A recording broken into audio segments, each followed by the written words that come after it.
चलिए, तो बिहार में नए सरकार के गठन की हलचल पूरी तरीके से तेज है। एनडीए विधायक दल की बैठक मंगलवार को होनी है, लेकिन उससे पहले ही चाहे वो सीएम आवास हो, जेडीयू दफ्तर हो, बीजेपी दफ्तर हो, चारों तरफ हलचल दिखाई दे रहा है। और नई सरकार को मजबूती से कैसे फॉर्म किया जाए, नई सरकार की तस्वीर क्या होगी, इस बार मुख्यमंत्री बनकर नीतीश कुमार इतिहास रचने जा रहे हैं, तो इस मौके को और कितना खास बनाया जाए, ये सभी कवायदे जो हैं वो एनडीए के नेता करते हुए नजर आ रहे हैं।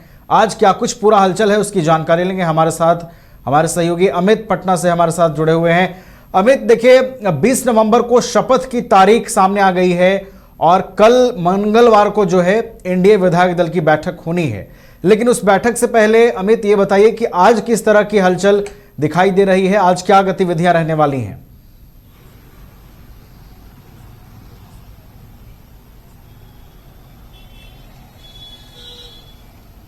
अमित जी बिल्कुल अमित, जिस प्रकार से आज सीएम नीतीश कुमार की अध्यक्षता में आज कैबिनेट बैठक रखी गई थी और ये इस साल कह सकते हैं इस सरकार की आखिरी कैबिनेट बैठक थी। उसके बाद सीएम नीतीश कुमार जो हैं तमाम अपने नेताओं के साथ में, इसमें विजय चौधरी भी शामिल थे, सम्राट चौधरी थे, तमाम लोग जो है राजभवन पहुंचे थे राज्यपाल से मिलने के लिए। उसके बाद मिलकर के उन्होंने जो है विधानसभा भंग करने की बात को लेकर के उन्होंने साफ तौर से कहा है कि 19 नवंबर का जो है 19 नवंबर को जो है विधानसभा भंग की जानी चाहिए। अब ऐसे में आज तब उसके बाद वो निकलकर उन्होंने साफ तौर से जब अपने आवास गया, उसके बाद तमाम चीजों को लेकर के उन्होंने बातें रखी राज्यपाल के समक्ष और उन्होंने कहा है कि 19 नवंबर को जो है ये जो विधानसभा का जो कार्यकाल है 22 नवंबर तक चलेगा। ऐसे में अब 19 नवंबर को ये इस विधानसभा यानी कि जो वर्तमान में जो विधानसभा जो है उसको लेकर के उन्होंने कहा कि इसको भंग किया जाएगा, यानी कि 19 नवंबर को। उसके बाद 20 नवंबर को जो है एक बार फिर से गांधी मैदान में तमाम बड़े नेताओं के समक्ष नीतीश कुमार जो है बिहार के 10वीं बार जो है सीएम पद का जो है कहीं न कहीं शपथ लेंगे। तमाम बड़े नेता इसमें शामिल होंगे, चाहे वो पीएम नरेंद्र मोदी की बात करें या फिर उसके अलावा जो अन्य जो बीजेपी शासित प्रदेश है वहां के मुख्यमंत्री रहेंगे। इसके अलावा कई अलग अलग राज्यों के जो है बड़े बड़े नेता जो है इस शपथ ग्रहण में शामिल होंगे। इसको लेकर के गांधी मैदान में भी जो तैयारी है वो एकदम चल रही है। सुरक्षा व्यवस्था की जो है वो भी पुख्ता इंतजाम किया जा रहा है। साथ ही अभी से ही आम लोगों के लिए जो है गांधी मैदान जो है बंद कर दिया गया, यानी कि अब कोई भी आम आदमी जो है इस गांधी मैदान में प्रवेश नहीं कर सकता है। उससे पहले अब आज सुबह 11:30 बजे के करीब में जो है बैठक रखी गई थी। कैबिनेट की जो बैठक है वो अंतिम कैबिनेट बैठक कह सकते हैं सरकार का, वो रखी गई थी। इसमें साफ तौर से फैसला लिया गया।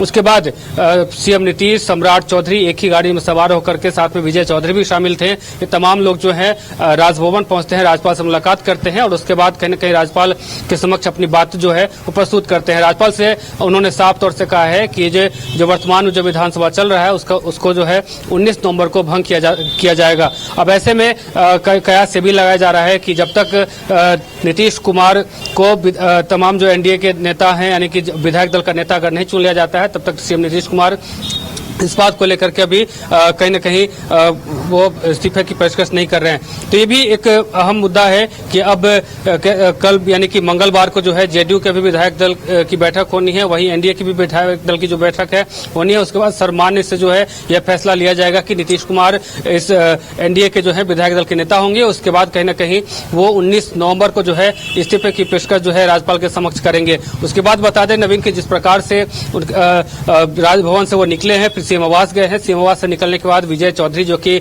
वर्तमान सरकार में मंत्री रहे हैं, उन्होंने भी इस बात की पेशकश की है। उन्होंने कहा है कि 3 मुद्दे को लेकर के राज्यपाल से मुलाकातें हुई हैं, उनसे बातें हुई हैं। सर्वप्रथम ये रहा कि 19 नवंबर को जो है विधानसभा भंग करने की बात कही है। उसके अलावा दूसरी बात करें तो दूसरी बात उन्होंने ये कहा है कि इस आम चुनाव यानी जो विधानसभा चुनाव हुआ है, इस विधानसभा चुनाव में जितने भी जो कह सकते हैं कर्मचारी जिन्होंने भाग लिया है और इस विधानसभा को सफलतापूर्वक जो उन्होंने संपन्न करवाया है, उन तमाम चीजों के लिए हम उन्हें जो है बधाई देते हैं, उन्हें शुभकामना देते हैं कि उन्होंने बखूबी इस विधानसभा चुनाव को कराने में काम किया है, अहम योगदान दिया है। उसके बाद उन्होंने ये भी कहा कि नीतीश कुमार जिस प्रकार से एनडीए ने प्रचंड बहुमत हासिल किया है बिहार में, इसको लेकर के राज्यपाल ने सीएम नीतीश को बधाई भी दी है। इसके अलावा अगर बात करें जब सीएम का काफिला जो है राजभवन पहुंचा था, तो जब सीएम नीतीश और डिप्टी सीएम सम्राट चौधरी जो हैं एक ही गाड़ी में सवार होकर के पहुंचे थे। उसके बाद वहां से निकलने के बाद सीएम आवास गए हैं। सीएम आवास में से निकलने के बाद विजय चौधरी ने इन तमाम चीजों की जानकारी मीडिया के समक्ष रखी है। उसके बाद बता दें कि 20 नवंबर को जो शपथ ग्रहण होना है सीएम नीतीश कुमार का, इसमें कहीं न कहीं बिहार के अलग अलग राज्यों के जो जहां बीजेपी की सरकार है वहां के मुख्यमंत्री इस शपथ ग्रहण समारोह में शामिल होंगे। इसके अलावा कई बड़े बड़े नेता जो है उनको जो है निमंत्रण भेजा जाएगा। वहीं अगर बात करें तो जो विधानसभा चुनाव के जो प्रभारी हैं धर्मेंद्र प्रधान, वो भी इस शपथ ग्रहण में शामिल होंगे। साथ ही कई बड़े जो नेता हैं वो इसमें शामिल हो, कई केंद्रीय मंत्री जो हैं इस शपथ ग्रहण समारोह में शामिल होंगे। यानी कि कुल मिलाकर के कहा जाए नवीन कि 20 नवंबर का दिन जो है बिहार के लिए ऐतिहासिक रहेगा, सीएम नीतीश कुमार के लिए ऐतिहासिक रहेगा, क्योंकि अभी तक के जो इतिहास में देखा जा रहा है कि सबसे अधिक बार मुख्यमंत्री के शपथ लेने वाले नीतीश कुमार अब बन जाएंगे। यानी कि 10वीं बार जैसे वो शपथ लेंगे मुख्यमंत्री का, तो कहीं न कहीं एक इतिहास जो है उसमें ये नीतीश कुमार का नाम जो है वो शामिल हो जाएगा। तो कह सकते हैं नवीन की पूरा जो इंतजाम है वो किया जा चुका है। शपथ ग्रहण को लेकर के पूरा गांधी मैदान जो है वो पूरा सजाया जा रहा है, पूरा पुख्ता व्यवस्था की जा रही है। तमाम बड़े नेता इसमें शामिल होने पहुंच रहे हैं। सुरक्षा दृष्टि देखा जाए तो उस दिन कई रूट जो है वो डाइवर्ट किए जा रहे हैं। आम लोगों की जो एंट्री है गांधी मैदान में वो बंद कर दी गई है।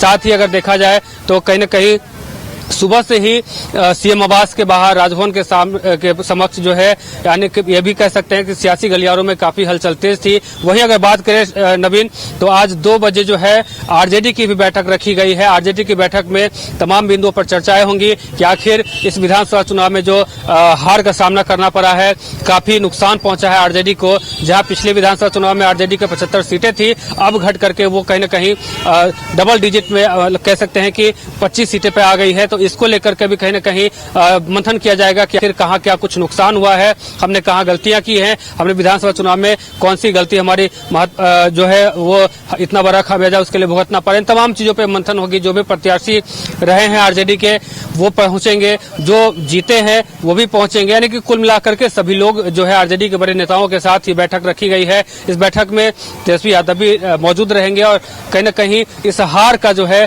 संशय किया जाएगा कि आखिर हमने गलती कहाँ कर दी है। साथ ही बता दें जिस प्रकार से अब मंगलवार को जेडीयू की जो है विधायक दल की बैठक रखी गई है, इसमें यह फैसला लिया जाएगा कि आखिर विधायक दल का नेता इसमें कौन बनेगा। यानी कि नीतीश कुमार के नाम का जो है मुहर वो भी लगना है। उसके अलावा अगर बात की जाए तो एनडीए की बीच बैठक जो है वो भी होनी है, उसमें भी विधायक दल का नेता जो है तो चुना जाएगा। उसके अलावा अगर देखा जाए तो संयुक्त रूप से इसमें सभी लोग पहुंचेंगे। लगातार जब जैसे ही मुख्यमंत्री नीतीश कुमार के समक्ष तमाम जो बड़े नेता पहुंचने लगे थे, अब बात जो है वो काफी कह सकते हैं कि सियासी गलियारों में जो हलचल है वो तेज हो गई थी। पहले चिराग पासवान पहुंचे थे, उसके बाद उपेंद्र कुशवाहा पहुंचे थे, जीतन मांझी पहुंचे थे, सम्राट चौधरी, विजय सिन्हा, दिलीप जायसवाल बीजेपी के प्रदेश अध्यक्ष हैं वो, यानी कि तमाम जो बड़े नेता हैं एनडीए के नीतीश कुमार से मिलकर के उन्हें शुभकामनाएं दी। साथ ही प्रधानमंत्री मोदी ने ही जैसे विधानसभा चुनाव में एनडीए ने प्रचंड बहुमत हासिल किया, सीएम नीतीश कुमार को धन्यवाद दिया, साथ ही उन्होंने बधाई भी दी। उन्होंने कहा कि ये जो है एनडीए की एक बड़ी जीत है और बिहार वासियों को एक अलग ही अंदाज में यानी कि उन्होंने जो है शुभकामना दी, बधाई दी।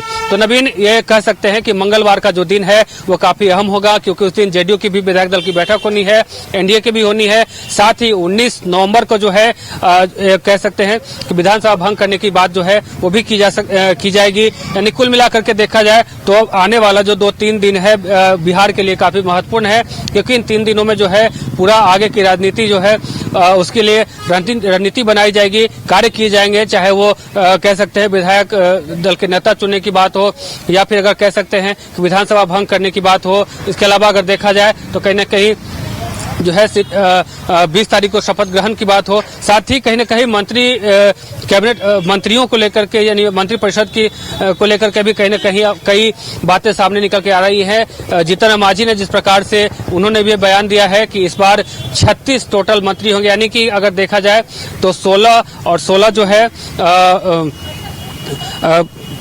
बीजेपी और जेडीयू के मंत्री होंगे। साथ ही अगर देखा जाए इसके अलावा जो है एलजेपीआर यानी कि चिराग पासवान की जो पार्टी है उसके तरफ से 3 मंत्री रहेंगे, साथ ही जीतन राम मांझी और उपेंद्र कुशवाहा की तरफ से 1-1 मंत्री रहेंगे। कई नए लोगों को यानी कि नए विधायक जो अभी वर्तमान में चुन करके आए हैं उन्हें मंत्रिपरिषद में जगह दिया जाएगा। साथ ही अगर देखा जाए इसके अलावा कई पुराने चेहरे भी हैं जो अभी इस मंत्रिपरिषद में जो है शामिल रहेंगे। यानी कि कुल मिलाकर देखा जाए कि नीतीश कैबिनेट की जो बैठक की जो मंत्रियों का जो लिस्ट है वो भी क्लियर हो जाएगा कि 20 नवंबर को जो है एक शपथ ग्रहण होगा, उसमें कौन कौन से मंत्री जो है वो शामिल हो पाते हैं, ये देखने वाली बात होगी। जी नवीन। नीतीश कुमार एक बार फिर से मुख्यमंत्री बनेंगे और इतिहास के पन्नों पर उनका नाम दर्ज होगा। अमित ने पूरे सरकार की तस्वीर कैसी होगी वो भी बताया है। इसके अलावा इस बार का शपथ ग्रहण कितना खास होने जा रहा है, ये तमाम जानकारियां अमित ने हम तक पहुंचाई हैं। बहुत बहुत शुक्रिया अमित आपका हमारे साथ जुड़ने के लिए और तमाम अपडेट्स हम तक पहुंचाने के लिए। शहर की भीड़ से बोर हो गए हो तो चलिए आज नए वाइब में आपको लेके चलते हैं, जिसका नाम है वैदिक विलेज। एम्स पटना से 10 मिनट की दूरी पर नौबतपुर में स्थित ये सोसाइटी सिर्फ आपके लिए है। यहाँ पे मेन रोड 30 फीट की है, रिंग रोड 24 फीट की है और ब्रांच रोड 20 फीट की है। यहाँ मिलेगा आपको स्विमिंग पूल, जॉगिंग ट्रैक, मंदिर और 24/7 सिक्योरिटी कैमरा जैसी बेसिक एमिनिटीज। शांति और सुकून से भरा प्लॉट चाहिए तो सोचना बंद करो, अभी कॉल करो नीचे दिए हुए नंबर पे।